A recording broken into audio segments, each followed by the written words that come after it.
Let's go to Kliptown now, where just 1 month after relocating learners from the old asbestos structure of the primary school in Eldorado Park to a new temporary mobile classrooms next door, the school's safety and security have become a matter of concern. Now, this as the school has experienced multiple break-ins with thieves taking advantage of the situation and stealing valuable items.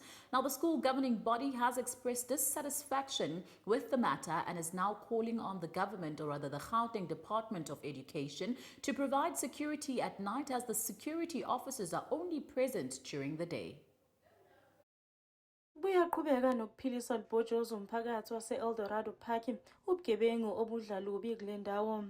Esikoleni osekuphele inyanga eyodwa abafundi bengenile kuso iKliptown Primary School, izigebengu ziyazenzela khona njengoba isigungu esilawula ukusebenza kwesikole sikhala ngokuswela onogada abazogada ebusuku kanjalo nenqalazinda engagculisi. And our break-ins is terrible.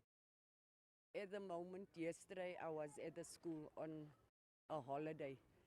They were breaking the pallicides. Our gas bottle from the feeding scheme is stolen out because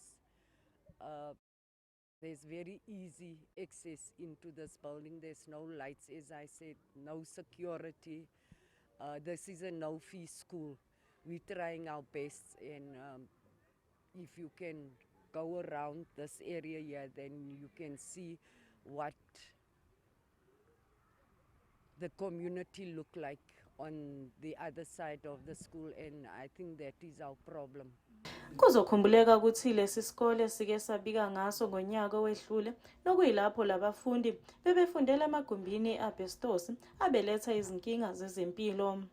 Ngenyanga edlule umnyango wezemfundo ubakhiphele komahamba nendlwana ukubambisa kusazokwakhiwa isikole. Ezindabeni zeSoweto TV, nginokulunga Mthembu ngise-Eldorado Park.